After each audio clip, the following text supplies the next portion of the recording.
People are going to lose their minds. This is a moment in history unlike anything humanity's gone through. It's a very different world for humans to come. Take a step back and see the broad picture, which is the way all these technologies are interlinked. Because this is all about exponentiality, and humans can't think in exponential terms. How consequential do you want to say machine intelligence is? It's almost certainly as consequential as writing. How long did writing take to disseminate through the human population? Hundreds, thousands of years. And we're dealing with it now on a scale of months. But in this kind of world, you're compounding 100% growth every year, and the numbers become astronomical. AI is going to spot patterns in the world that were just completely invisible to us. Even if you think that the AI and the robots are your demise, you might as well bloody invest in them and make some money out of it. If not, you're just going to be angry man shaking your fists at the clouds.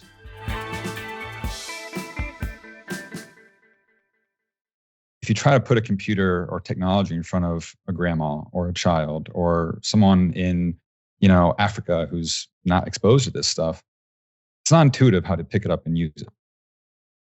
Yet, the human mind has evolved to intuitively know how to navigate the real world and interact with the world in 3D space.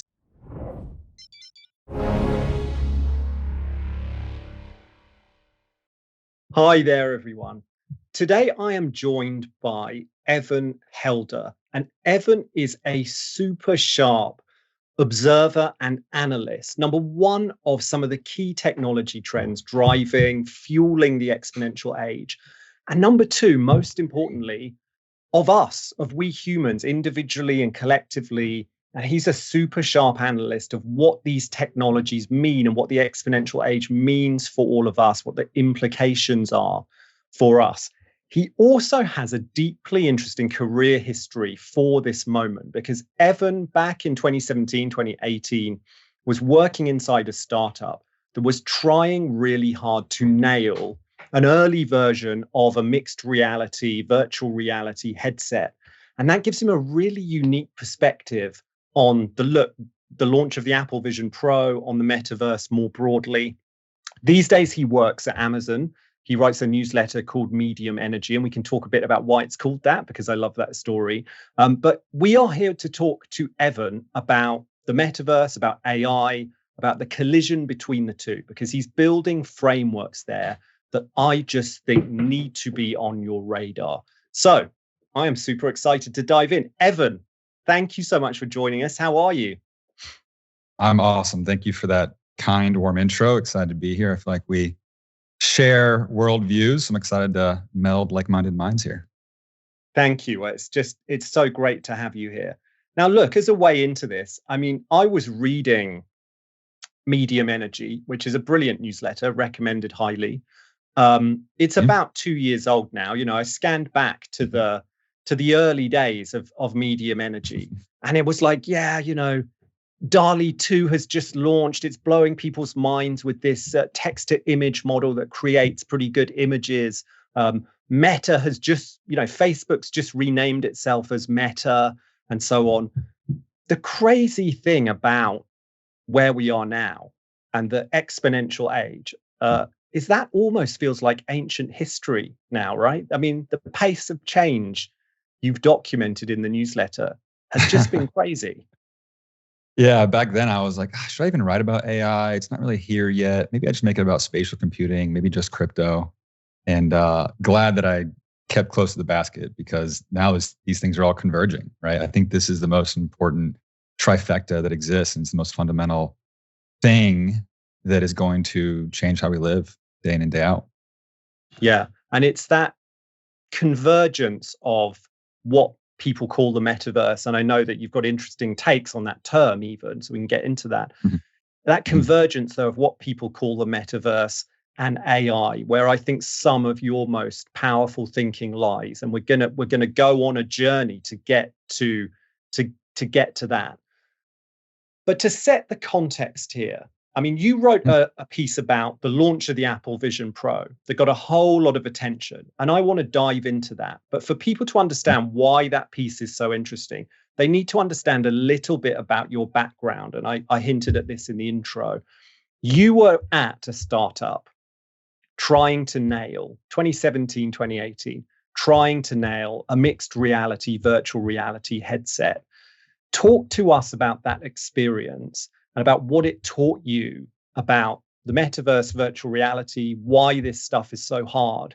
And then we'll get on to why you think that maybe, just maybe, Apple have nailed it. Yeah, absolutely. For people that really want to put themselves in the OG meta experience, we have to clarify that, right?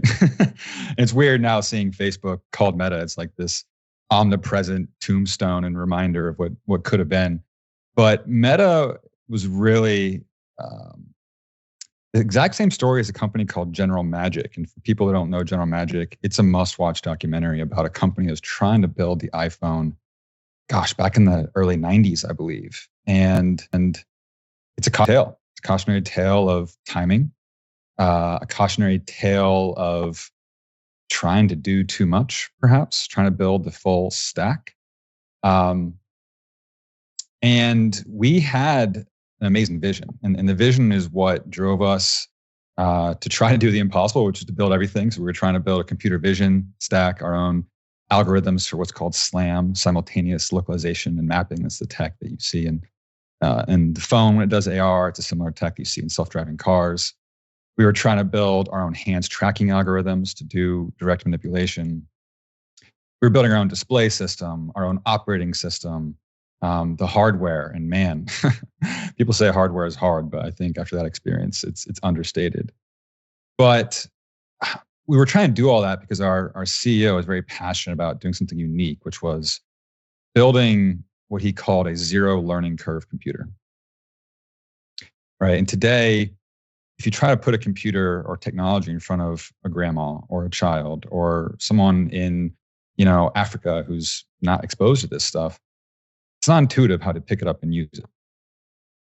Yet, the human mind has evolved to intuitively know how to navigate the real world and interact with the world in 3D space. And so we were trying to merge those two things. We're trying to build a computer that when you put it on, just like a child can see a hammer and pick it up and start, banging with it.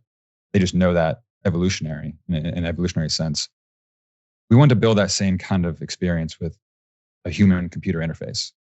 Right, you pick it up, you know how to use it, and you all of a sudden have superpowers without having to even think about knowing how to code, program, type, navigate all the abstract symbology that is the current interface of folders and trash cans. And, like I'm looking at, I have, my email over here, and it's just like all these symbols and lines. It's just not a really good human simple interface. So that's what we were doing at Meta. It still drives me to this day. And I think that's what Apple nailed, right? This notion of a zero learning curve computer.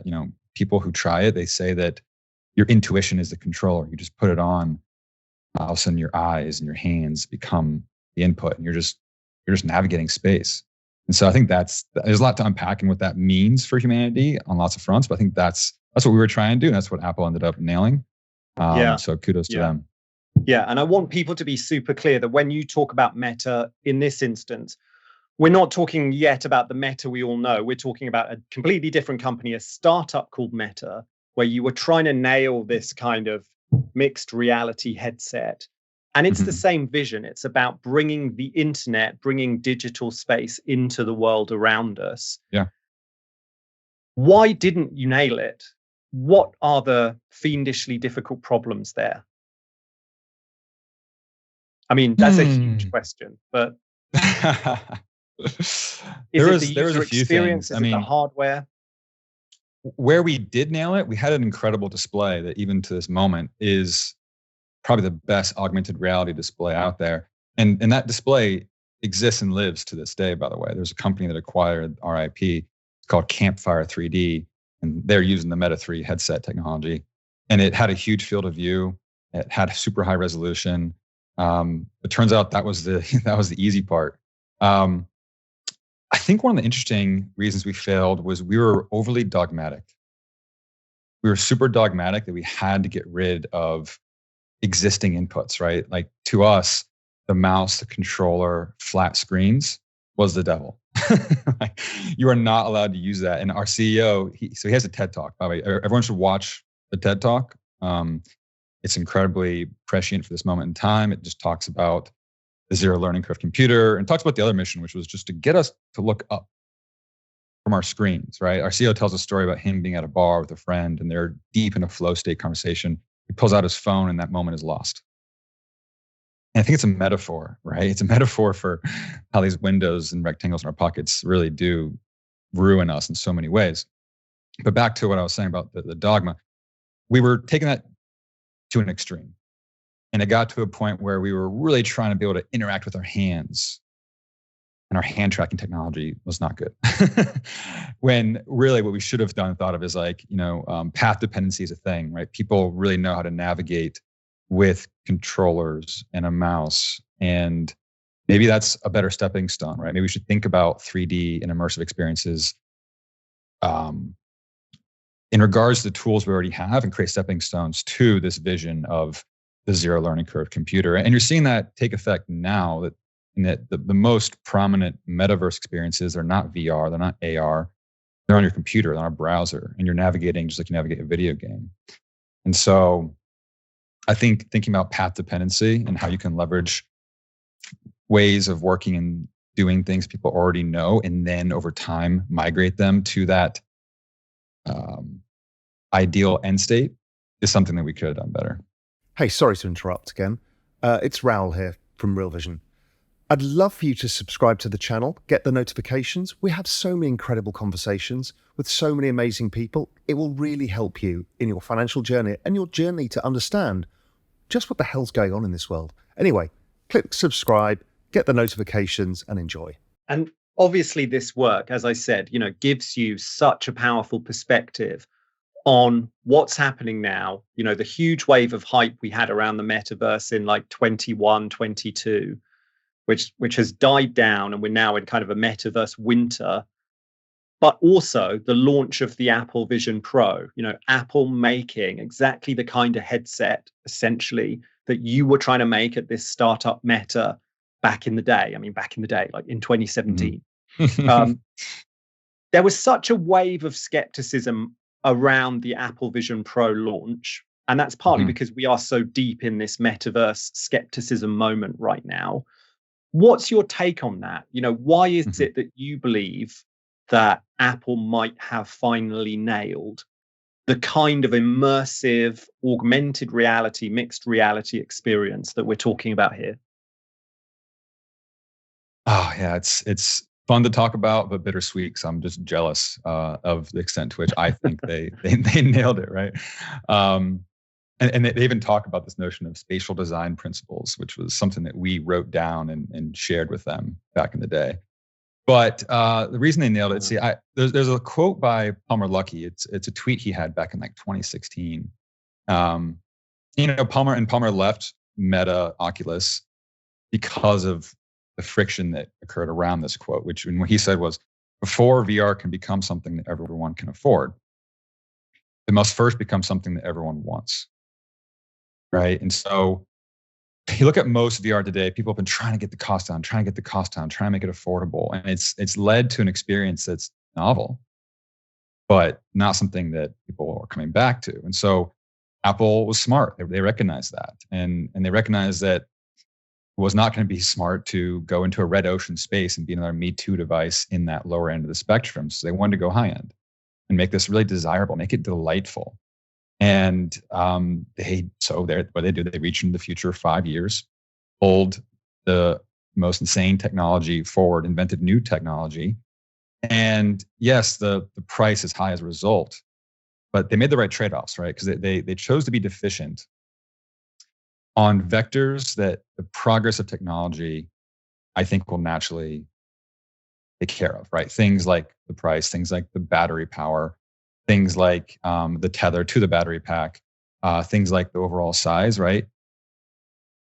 The arrow of progress is going to dissolve those things, and then they're going to emerge as a result with having, I think, captured the market and have better technology in things that are harder to invent today. So that's why I think they nailed it from a strategy perspective. I think they also just nailed it because they were very pragmatic about the first use case too, which I think is just, it's kind of almost too obvious. And some people still don't really believe it, but the whole infinite display use case, I think, is going to be bigger than most people. I mean, they might sell out just from that use case alone. I mean, think about how many people are out there working remote and traveling, crypto traders, gamers, people who are doing all kinds of like spreadsheet and analysts, and even content creators with all their video screens.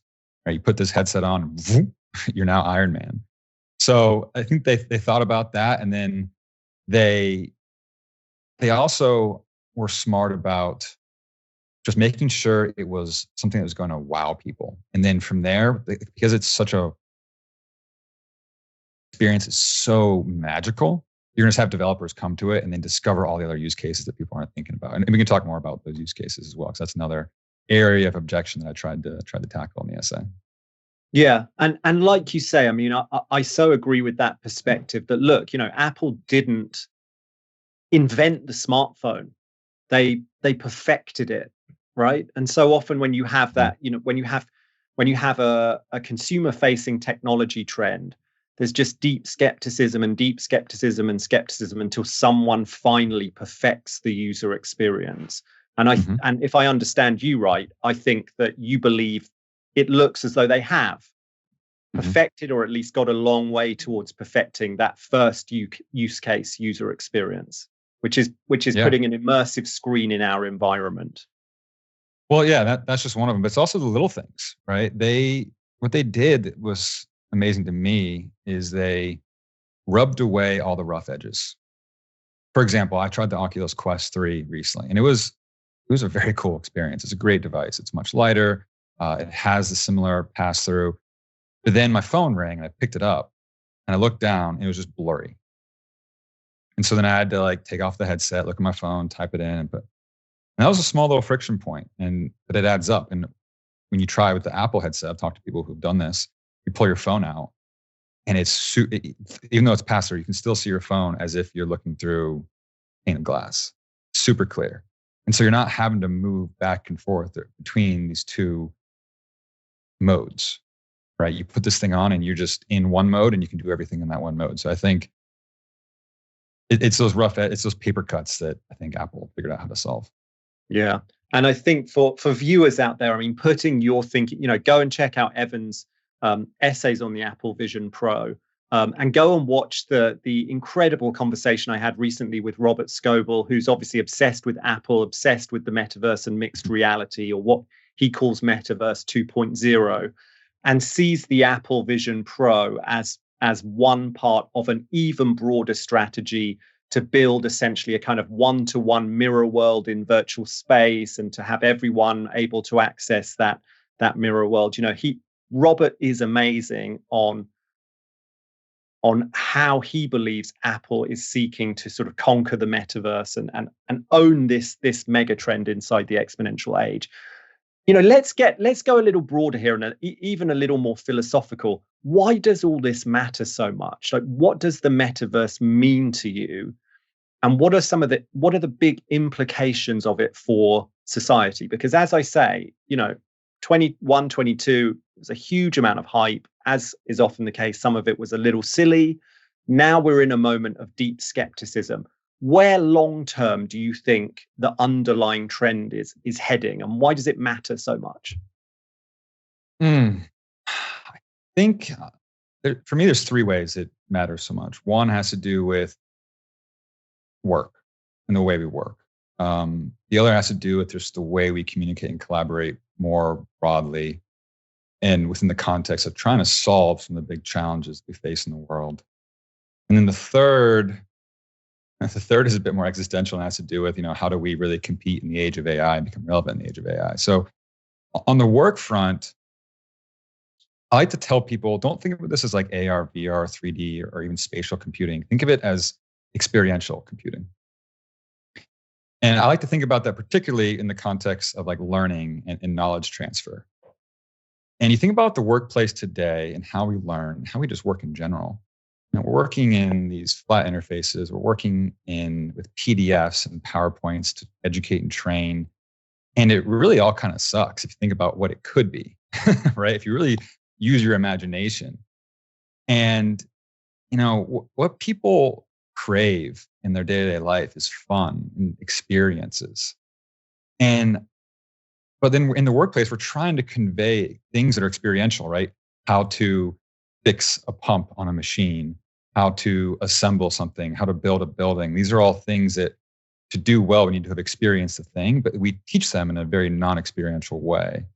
And so what happens when all of a sudden we can do knowledge transfer where you experience the thing one for one, and the act of doing the thing is more experiential in itself? You could talk about all different implications of that, but to me, like one of the more fun ones is that life becomes just more engaging, more interesting, more fun. Even the drudgery of emails and certain things becomes just a bit more delightful and magical. So I think that's super important. I think it's really important too when you think about what's happening with the workforce, right? You have an older workforce leaving lots of industries, especially frontline workers, lots of domain knowledge going with them. And then you have this huge void and a huge talent void. And so how do you get young people to not just want to learn how to do these things, but then to do it well and enjoy doing it and then retain those people? So I think that there's something there around experiential interfaces, more fun experiences across all types of work to better do knowledge transfer and to keep people engaged on a day-to-day basis. And especially with younger people who, they're born digital natives. So that's one thing. I mentioned the idea of all the challenges we face in the world. Some of them they're so complex, right? It's so hard to come up with answers, to think of solutions. We don't have solutions to a lot of them yet. But I think what we can do is we can go further upstream and at least solve something that helps us get to those solutions faster, which is just better communication, better collaboration. There's this quote I use in the article, and I use it all the time. It's a Terence McKenna quote, and he was kind of one of the OGs of cyberspace and the metaverse. And he says that language, if you think about it, really, it's just small mouth noises moving through space. It's not a very wide band form of communication. And he imagines, with augmented virtual realities, we now have a true mirror of the mind, a form of telepathy, if you will. And so what happens when we have telepathy? And if you look at some of the things that are causing friction in the world, some of the biggest crises we face, they stem from a lack of understanding.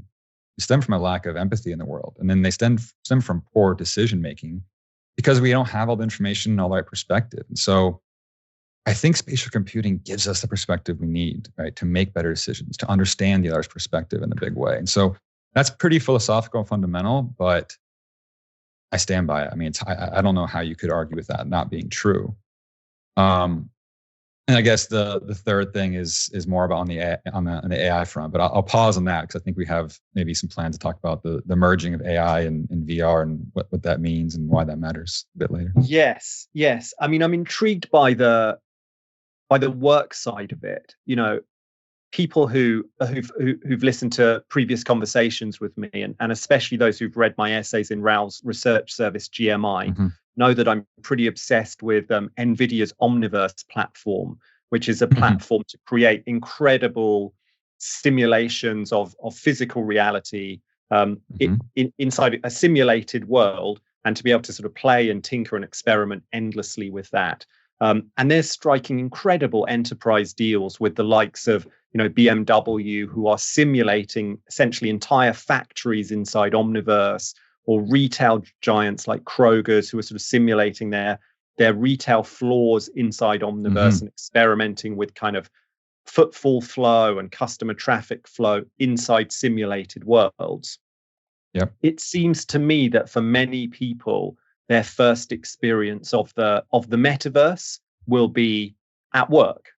Is that a future you can buy into? It's already happening, right? I see it every single day. That's what gets me really excited, is that it's all happening now. Omniverse is a big part of it. NVIDIA's telling a great story there. And brands, there was a metaverse hype, and people can, poke holes in the metaverse all they want, but it did its job, which was awareness and marketing.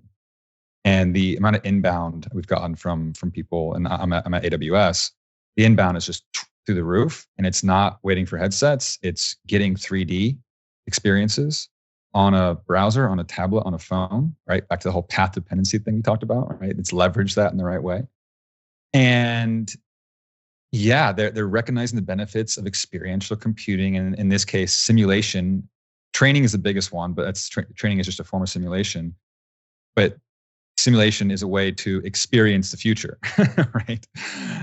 Know the future and make better predictions, make better decisions. And so that's another huge fundamental impact of what this is all going to mean. We're going to now have the ability to play out scenarios, play out what ifs, predict the future, and then not hedge our bets and tiptoe our way towards building a factory or building a city or whatever it might be. But we can go all in on that thing and be way more efficient and move at the speed of light. And the way that has impacts downstream on just so many things, it just kind of makes your head spin. Right. And how long do you think it is? This is where we can play with the kind of crystal ball, which I understand no one has, but I can't resist asking these questions. How long do you think it is, though, until this becomes a genuine consumer-facing reality in a way that reshapes the texture of billions of people's lives, like the iPhone did back in 2007, 2008, 2009? Again, if you listen to Robert, and he's prone to optimistic timelines, I think it's fair to say that he'll tell you that, 5 years' time, the headset will be a pair of glasses that will project, incredible mixed reality into the physical environment around you, and it'll be affordable, and millions of people by then will be wearing that kind of technology. What's your view on that? I think in 5 years, I'm trying to be cautiously optimistic.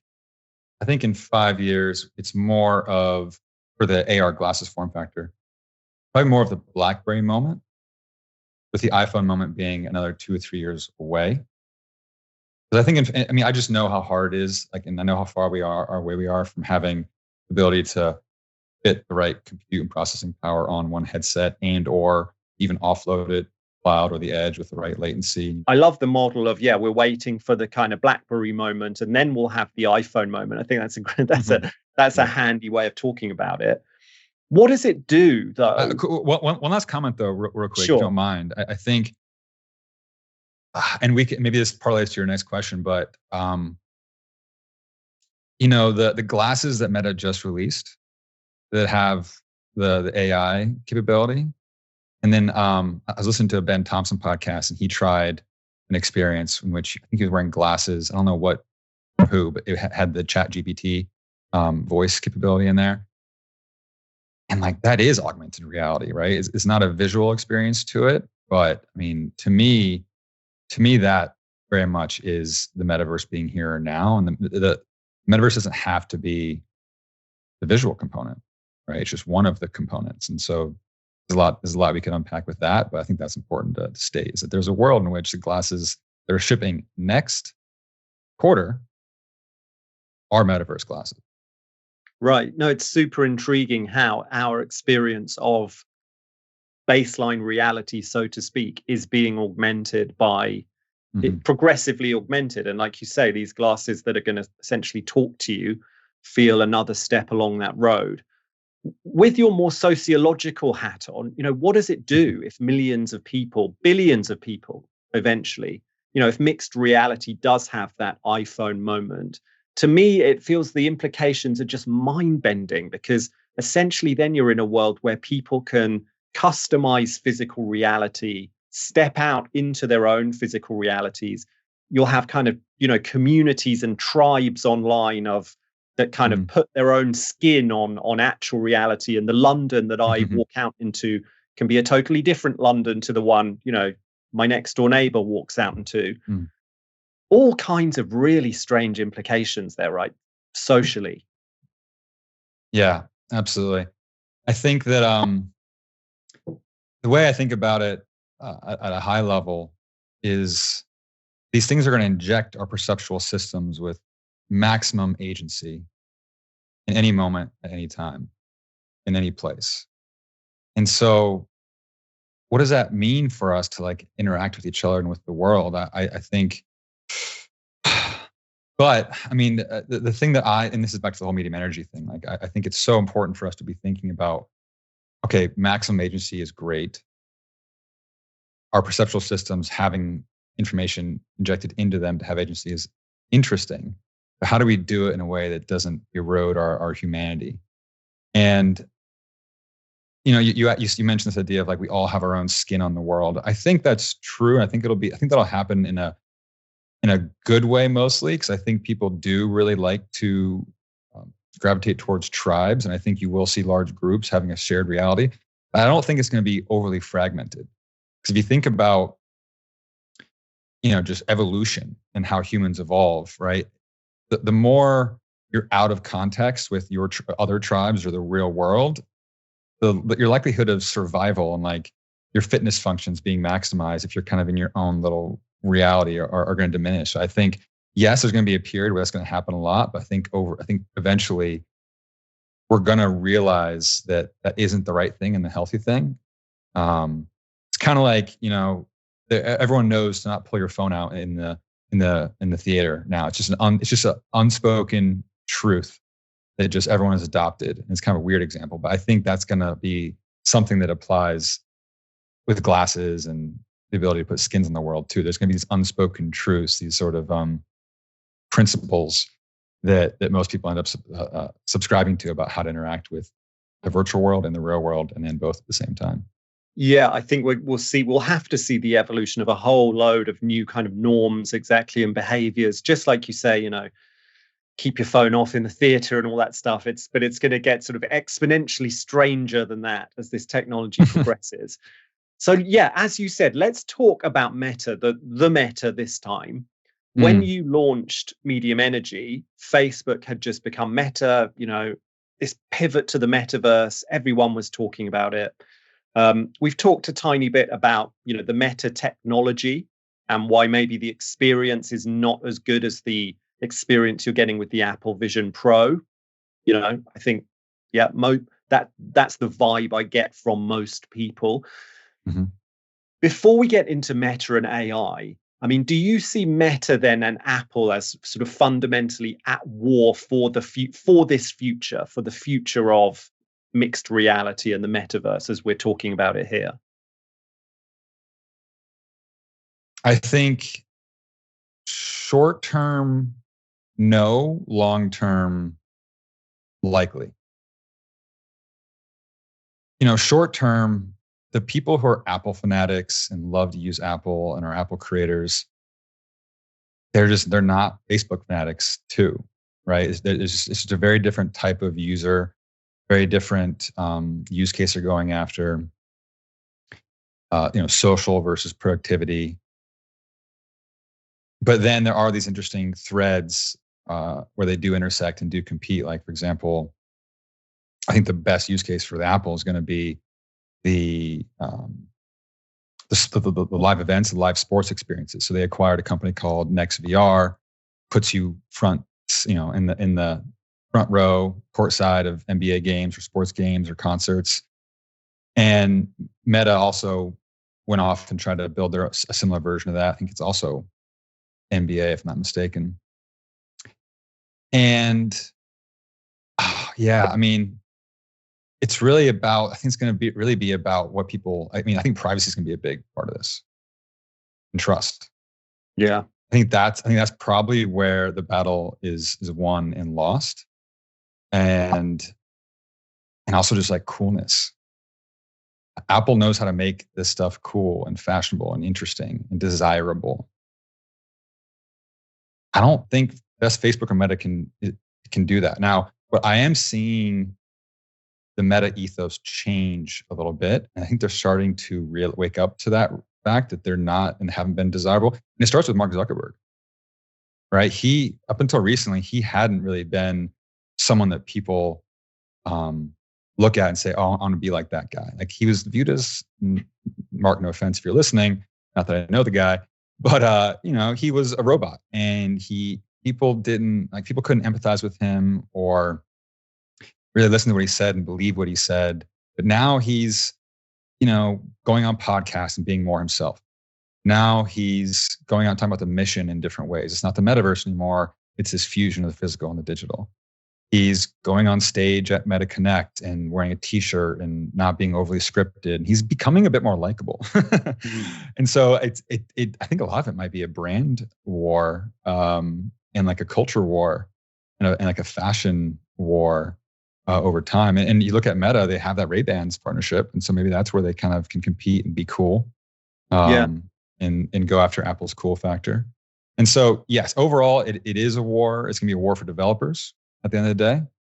And it's also going to be a war between open source, open and closed systems, right? You look at what Meta's doing with AI, all chips on open source. I think they're changing their tune too on the VR front. With Apple, it's just closed ecosystem. You're going to build the way we want you to build. You're going to go through our app store. And so that's the chink in Apple's armor.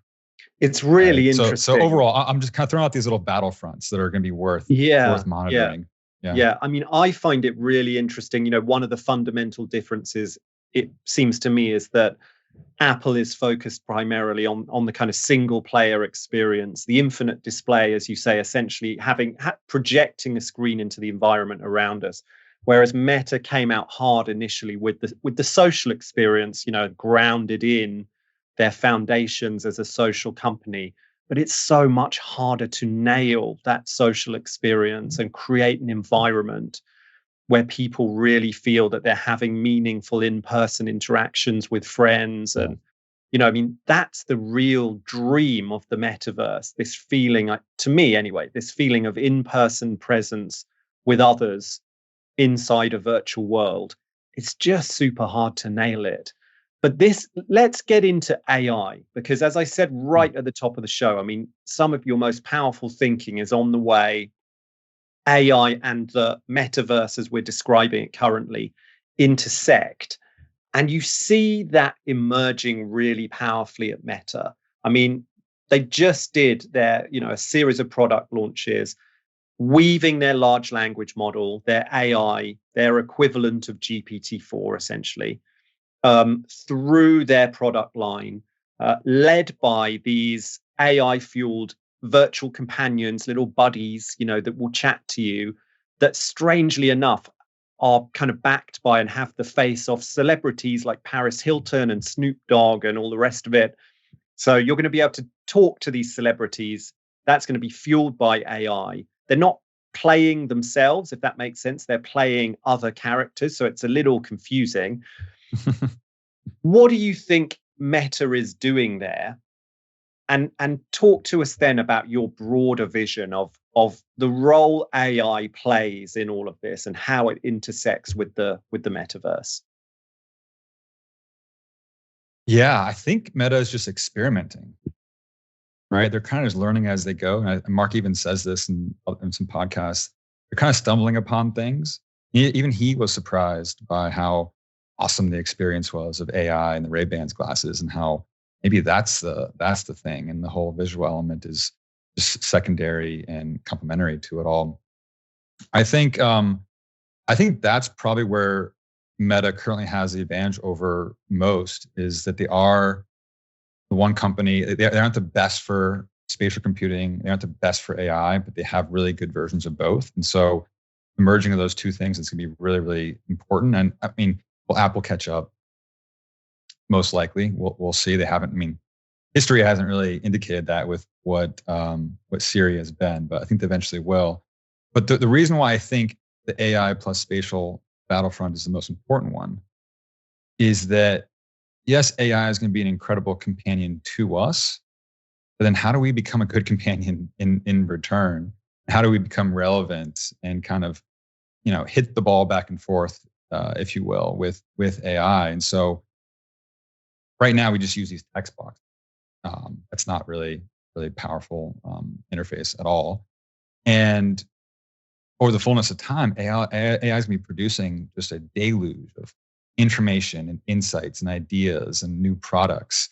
It's going to be helping us, think about and discover things deep in the oceans, in space, right? These are all pretty abstract places for us. And so how are we going to into it, understand what AI is coming up with and understanding. I think it has to be very visual. I think it has to be experiential. And I think that it's the only way we're going to be able to remain in the loop with AI. And so that I use a quote in the article. It's like, when AI comes up with an answer or an idea, it's like, don't tell me, show me. And so the ability to be hands-free, walking around and just see the plan come to life, or see the hotel I'm going to go to, see the interior of the place I want to design, like that's all going to be and necessary in order for us to even utilize AI in the most powerful way. I think this is such a powerful idea, and it just runs so deep, because everyone now is in this space where they're super excited to be, essentially talking to Chat GPT, asking it questions, getting text results back, and they're like, hey, I'm communing with AI. This is amazing. And it is amazing. But what you're saying taps so powerfully into this deep sense that I feel of AI as a kind of emerging alien way of seeing the world that's going to discern things about the world that just are completely, essentially, from our point of view, unhinged or incomprehensible, but deeply true, deeply actionable.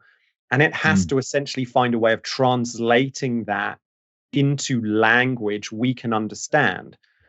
And if I understand you correctly, what you're saying is, look, right now you've got Chat GPT, you're batting text back and forth, but we'll head to a world where AI builds virtual worlds of its own that we can step into, or builds new objects inside virtual worlds that we're already in, whatever it is, to help us understand what it is it wants to tell us. Is that right? Yeah, exactly right. I mean, exactly right. My favorite example is I always tie it back to education, and most people my age and beyond probably watched the show in school called The Magic School Bus. I think it was like Miss Frizzy, and you get in a little bus and you fly through the human body, you fly into space, you fly into the volcano. I'm just like, okay, guess what? Now we can be in that magic school bus. And what does that mean for so many things, not just education, but healthcare and space exploration? The list goes on and on. Right. What does it mean when AI can build, a virtual model of a heart to tell surgeons something particular about this heart, or a virtual model of the brain, or a virtual model of this engine we're trying to develop, to show us exactly, as you say, what it is that it's discovered.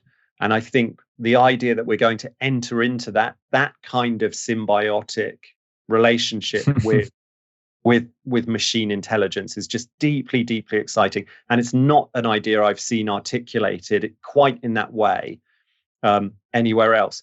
In that case, I just can't believe that we're allowed to see all this stuff happen. I mean, doesn't this sort of just, like, I currently have goosebumps on my arms. And in the Apple essay, I said, I tell a story that when I first saw a really good experience, I cried. And like, because we get to live through this moment. Like, that's such a unique and powerful and special thing. And so like whenever I'm in the dumps and, blue or sad about something, that's one of the main things I tell myself to remind me, like, hey, look at the moment we're all living in. This is a pretty special time. Right. I mean, I just so feel the same way. And and at its heart, that is what fuels this content series, The Exponential Age, which is this week, but runs more broadly across Real Vision. Just this deep sense of wonder and amazement at what we are watching unfold and what we're about to watch unfold. Just the incredible moment that we're alive at, and of course the opportunity, the fascination in it and the opportunity latent in it. And we can talk. But not everyone's excited about us, right? That's the problem. No. So like a lot of people, like, it's very polarizing. Like, there's people like us who are giddy beyond belief, and you got other people who are just writhing with fear. Yeah, I mean, exactly. And I mean, okay, one example, and then we can get a little deeper into this. I mean, you have Demis Hassabis today of DeepMind, of course, Google DeepMind, and he's an incredible AI genius, I think it's fair to say, saying the risks posed by AI need to be taken as seriously as the risks posed by climate change. What is your take? And I know this is, we could come back for a whole other conversation on this, but what is your take on that kind of AI concern, in some quarters AI doomerism and the calls for regulation and all the rest of it. What do you think of all that? I guess before I dive into it, I'll say that, yes, I'm a techno optimist, but I'm not ignorant to the risks and some of the things that are happening negative. I mean, just my own relationship with my phone is one that I loathe in many ways. So I think the way I like to think about it, and this ties to the whole theme of medium energy, which is, threading the needle or walking the line of paradox, right? Two things can be true at the same time, but how you weigh those truths is what matters most. And so towards that effort of weighing two truths, I mean, I think the real risk here is this notion of the precautionary principle. This is something that Mark Andreessen talks about in his recent Techno Optimist manifesto. And the precautionary principle is this idea that, right now, humanity and governments are really taking the path of it's better to be safe than sorry. If you think about most of human history, right, with technology, we were pretty good at realizing a lot of the pros of fire or the pros of a hammer outweighed the cons of the hammer being a weapon or fire burning a village versus cooking food, right? And we were able to navigate that because I think it was pretty intuitive how the good outweighed the bad. The challenge we're facing now is that with exponential tech, with AI, it's not as intuitive and easy, and it's not as easy to see how that good outweighs the bad. And that happened to us back in the 70s and 80s. Like the first moment where the precautionary principle really gripped us was all around like nuclear energy.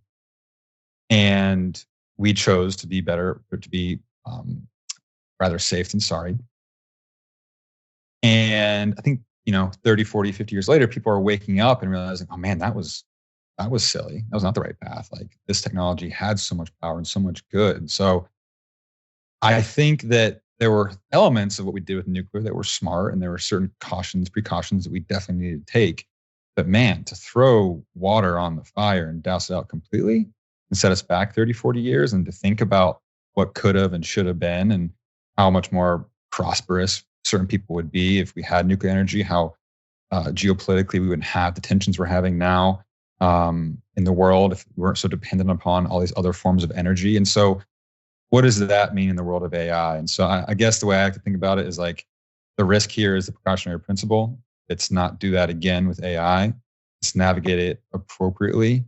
I think the most important thing we can do, and we're doing it here, is just tell better stories and better educate people about how this tech really works and its limitations really are. And also show people the amazing things that are happening to allow us to control this stuff and relegate it to a tool that works for us. I mean, I think there's a paper came out recently that was a breakthrough in being able to actually diagnose these neural networks and like point to how decisions are being made. Once we can do that, and we already have the R&D prove that we can, like all of this fear just, I think, starts to get pulled away. So we can start to monitor, how conscious, if you will, or how overly intelligent, if that's the right word, AI is going to get, and in our disfavor, right? If AI is starting to do things and think things and plan things, we can start seeing it and monitor it. And so overall, I think it's all overblown. Obviously, as you can tell, I think that we just need to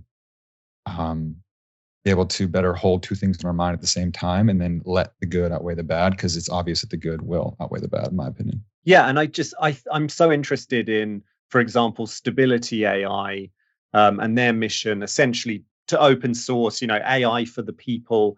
I think there's something meaningful around addressing concerns of a sort of concentration of power and concentration of machine intelligence power inside a few organizations or inside a few hands. And it's just going to be super interesting to see how that front evolves, and the mission of Stability AI and others evolves in the years ahead. Because I know that you're huge on this, and this is where our I think mindset overlaps. most closely is that we're deeply interested in, yes, of course, the technologies and the technology trends driving all of this forward, but in their impact on their collision with human beings, and what it means to be human. This technology in the end, or these technologies, it feels to me, are a deep challenge to our conception of ourselves and our conception of ordinary everyday life, and the textures and the feelings of that, which is amazing, thrilling, but also scary. Is that where your head is at? And what do you do? What do you do personally to sort of try to navigate through this wild period of change?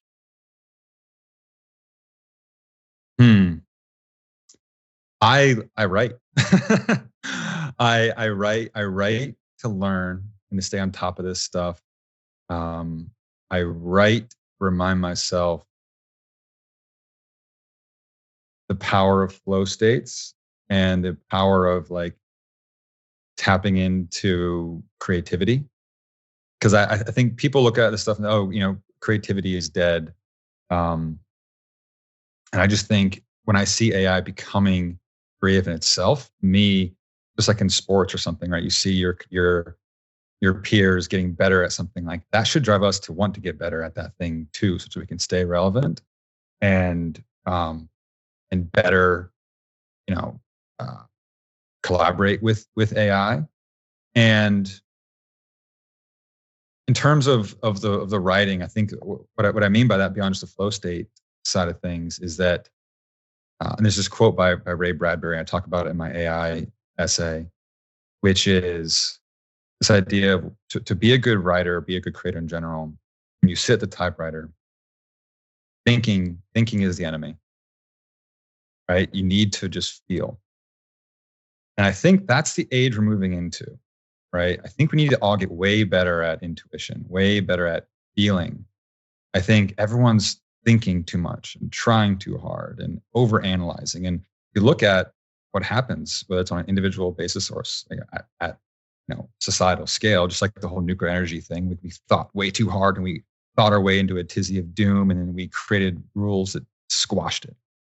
And we do that to ourselves as individuals. Like I do it to myself all the time. I overthink, something I did at work, something I said on a date, and it just creates anxiety. And so I think the way that I think about survival in this age is being able to tap into our intuition, get better at feeling, and also just having really, really good practices for fully unplugging. I love to fly fish.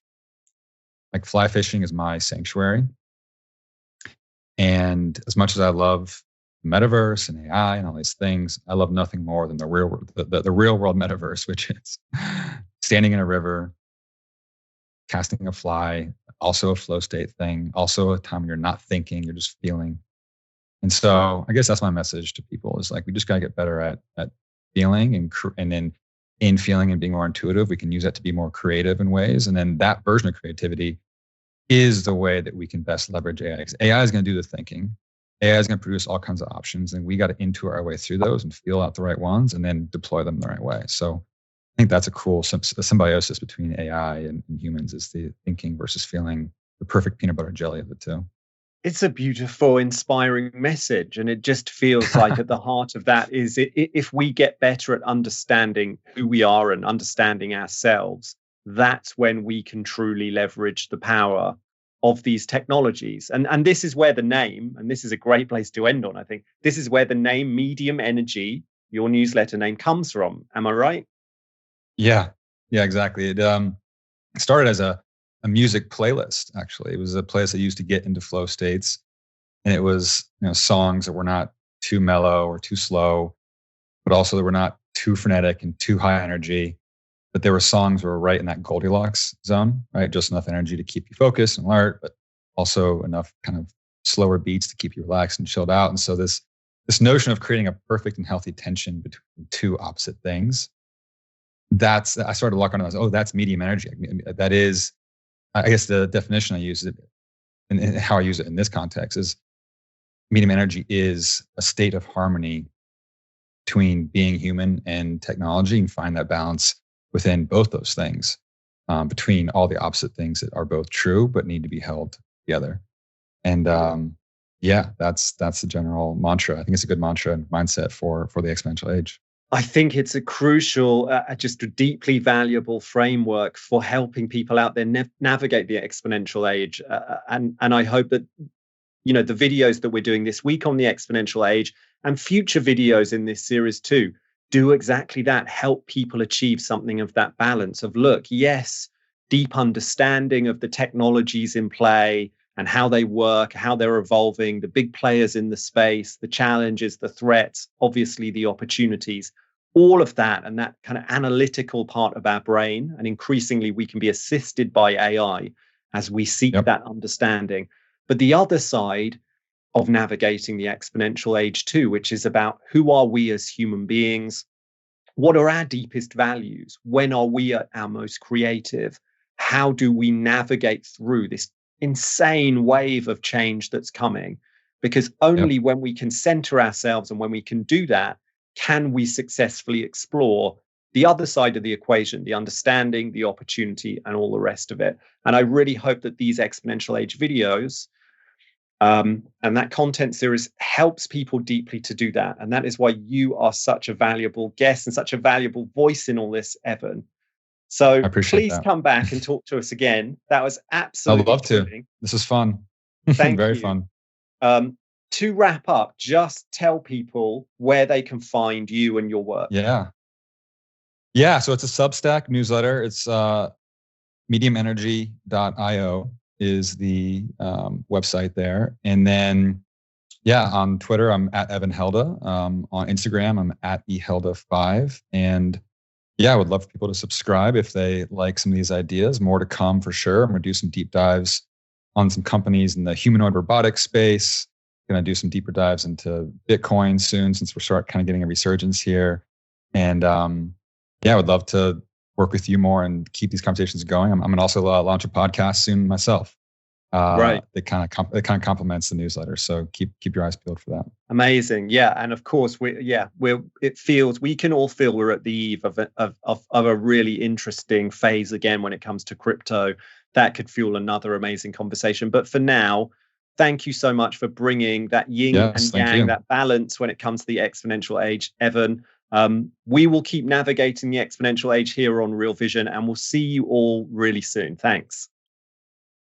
We hope you enjoyed the video. At Real Vision, we help you understand the complex world of finance, business, and the global economy with in-depth analysis from real experts. Join the revolution at realvision.com.